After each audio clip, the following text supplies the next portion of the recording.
So as the tariff war now threatens to explode, I'm joined by a very special guest. Joining me from New York is one of the world's leading economists and public policy analysts, Professor Jeffrey Sachs joins me from New York. Appreciate your joining us, Professor Sachs. You've been a clear critic of Donald Trump's tariff policies. You've described them in the past as stupid, bizarre, economically reckless, and self-destructive of US foreign policy interests.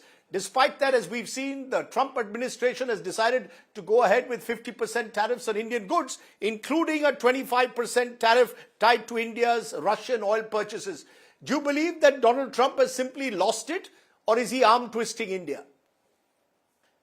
Well, he's trying to arm twist India, but he's not going to succeed. What he is succeeding in doing is uniting the BRICS countries, bringing India closer to Russia, to China, to Brazil, to other major economies in the world. He is isolating the United States from the world economy because, after all, these tariffs are making the U.S. industry less competitive. Maybe they'll produce more for the home market, but they'll be less competitive internationally. And what countries like India and China and Russia will find out is that the fast-growing majority of the world economy is not the United States or even Europe. It is the emerging economies around the world. So I think Trump is shooting, I won't say himself in the foot, he's shooting America in the foot, my country. He's making it less prosperous and less competitive. But he is effectively uniting the rest of the world in closer relations. I'll come to the manner in which he's uniting the rest of the world in a moment. But the fact is, despite all the criticism of his tariff policies, he's unrelenting. In fact, his trade advisor, Mr. Navarro, says India is the Maharaja of tariffs, accuses India of profiteering from cheap Russian oil purchases. So Trump isn't backing down. That has perplexed a few people who thought that he would pull back as he had with China. With India, he seems to be going all the way. I don't think Trump understands very much about what he does, and I don't think that the advisors understand much about India. Clearly, Mr. Navarro does not. And they thought that they could bully India, which is absurd. For the United States to think that it could bully a great power with 1.5 billion people, I could have told them no. But as I told many friends in India, don't trust the United States either. The U.S. Is not after a special relationship with India. The United States is short-sighted, poorly led, unstable, and not the basis for India's long-term development. Mm-hmm. So what, therefore, do you believe are India's realistic options from your vantage perspective? As you said, India is being drawn closer to BRICS, to Brazil. The Prime Minister has spoken to Lula. He's likely to meet the Chinese president and the Russian president at the SCO next week. Are you saying that India must simply hold out, press the pause button, allow this to pass, and eventually Trump will see the light?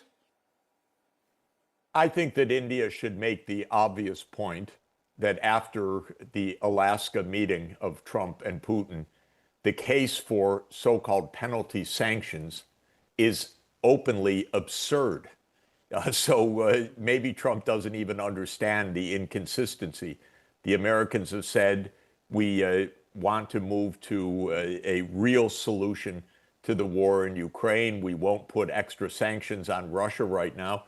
So why in the world is the United States attacking India? So I think the Indian negotiators should say to the United States, you should immediately remove this 25% penalty tariff. This is absurd and contrary to what is actually happening in the diplomacy regarding the war in Ukraine. That's one point.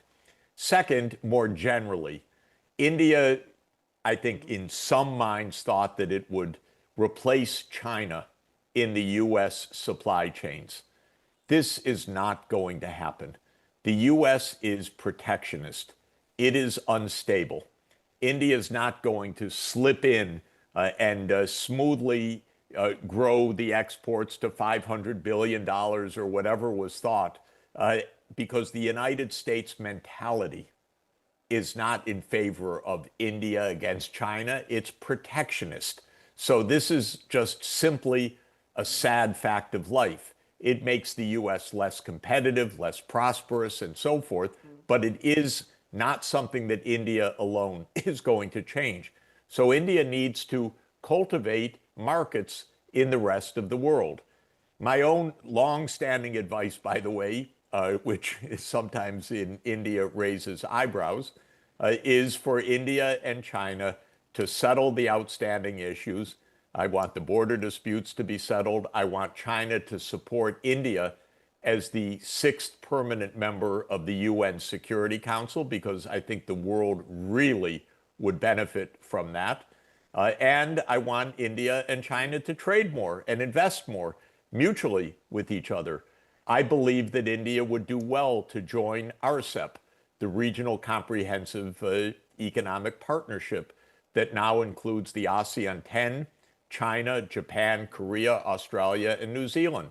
I'd love for India to join that, because I think the combination of South Asia, Southeast Asia, and East Asia would be the world powerhouse for the economy for the next quarter century plus. So that seems to me to be something quite desirable as well. I've long believed that India has so many things to offer Africa's development, and I believe that Africa, from a very low base, will be a fast-growing region of another 1.5 billion people, by the way, in the coming years. So I think diversification is a core part of the strategy. The BRICS is a very core part of that. India will have the presidency of the BRICS in 2026, and that's a very good thing. So what you're saying is contentious. There will be many listening to you, Professor Sachs, who will say, here is America's top economist saying this is an opportunity for India to move closer to China, to increase its trade with China at a time when there has been mistrust between the two countries, where India has effectively accused China of backing Pakistan in attacks on India during Operation Sindoor. You're saying leave all that aside and use this opportunity to reach out and build a stronger trade relationship with China. Almost forget about the United States, with which we have nearly $85 billion annually being exported. Well, I'm not saying to forget the security issues. I'm saying to solve them, because India and China together constitute nearly 40% of the world population. Two great countries, two great civilizations, two dynamic economies, and two countries that have a shared interest in a multipolar world, not in a U.S. dominated world, or not in a world in which the U.S. changes the rules every day and attempts to boss around other countries. So my view is that India and China have not just the competition, which people understand, but a very, very powerful mutual interest as well. And that's what I would like to be developed more deeply, because I love both countries and would like to see them work together to build the kind of multilateralism that we need in the world today. But that's in the long term, or medium to long term. What about in the short term? The short term impact already is that our exports in particular sectors, textiles, gems and jewelry, footwear, shrimps, are all being affected. There's a sense of uncertainty, unease by this constant disruption that Donald Trump has caused. How do we deal in the short term with a US president who seemingly is insistent that India stop purchasing oil from Russia if they expect the tariffs to be brought down? I would quickly move with a lot of the Indian corporates to open trade relations in Southeast Asia, in Africa, in West Asia, with Russia. I would move quickly to improve the payments mechanisms, for example, for trade with Russia, which have been impeded by U.S. illegal unilateral sanctions. So I would not depend on begging the U.S. for mercy. I would not. I don't think you'll get a stable relationship out of that. Of course, I'm not against negotiations. I don't want to be misunderstood. But India absolutely has interests and abilities to diversify its trade all over the world and should use this opportunity to do so and use the presidency of the BRICS to do so. But what would happen then, Professor Sachs, to the real possibility that of the ongoing trade negotiations, which have been put on pause button? Does India now say, unless the United States gives us certain specific assurances, we're not going ahead with these trade negotiations? Or does India continue a parallel track of trade negotiations with the United States while also diversifying its trade basket? I would say the latter, but I would say that the trade position should be to explain to the United States that, especially given the realities of the U.S.-Russia discussions, that so-called penalty tariff must be put aside, period. It's absurd to be punishing India for something that the United States itself isn't doing. So this is an obvious point. It's just completely out of the timing. The 25% was imposed in the lead up to Alaska when Trump had put an ultimatum on Russia to a ceasefire without condition by August 8th. And it said, we will put secondary sanctions or penalty tariffs on anyone that doesn't abide by that. But then the U.S. itself dropped that position in the direct diplomacy between the U.S. and Russia. And yet the penalty tariff remains. So it's an absurdity. Right. By the way, Peter Navarro has to be the worst graduate of my former economics department that I know of. The guy makes no sense at all. Don't believe that he determines anything. But the negotiators, you have very sophisticated negotiators, explain to the American side, maybe patiently, hard as it is, that 25% tariff, stop. It's absurd. It's completely out of date. That's the first point. The second point is, for sure, negotiate. I don't believe in ultimatums, period, in the world scene. But diversify.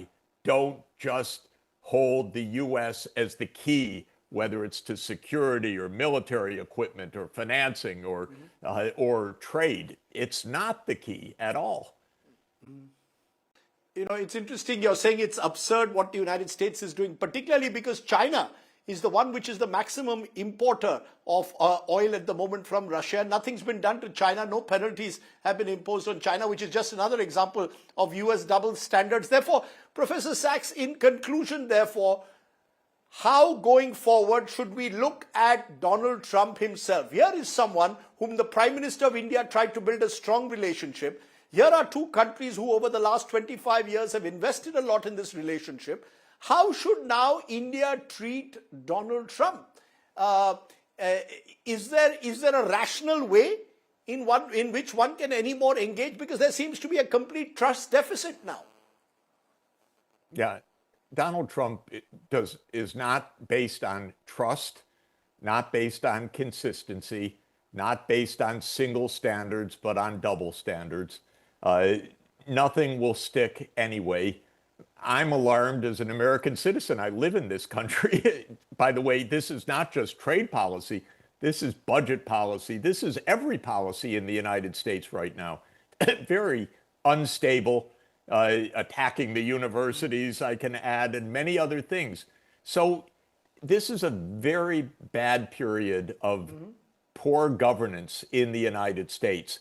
It's likely to last a decade. It's not only Trump, although Trump brings it to the forefront. India is a great power and a rising power, the world's most populous country. It needs a global vision, not one dependent on a particular country, certainly. And not to give up on anything, but diversify and have good relations with these other major powers. But you see, the interesting thing is Donald Trump himself doesn't see this to be an area of darkness. He actually believes that tariffs are ending wars. He said that again today, that I threatened India with tariffs, and that's what forced India and Pakistan to come to a ceasefire. He's claiming that it's had no impact on the US economy, that inflation is under control, the markets are doing very well. So he doesn't seem, is he living in some alternate parallel universe then? Obviously, he's not very smart, not very knowledgeable. No one has ever accused him of book learning. No one has ever accused him of understanding these issues, and he doesn't. And so not to take too seriously the things that he says. Unfortunately, I mean, the U.S. is a major country. We should be able to take seriously the words. But what country like the U.S. ever governed purely by executive decrees and Truth Social postings? This is unbelievably bad governance, unserious and unstable. And that is a reality that we face right now. Professor Jeffrey Sachs, very strong words that you're using. I hope there's someone out in Washington listening to you and getting a bit of a wake-up call from what one of the world's leading economists is saying to us. Thank you so much, Professor Sachs, for joining me here tonight on the News Today. Thank you so much. Great to be with you. I appreciate it.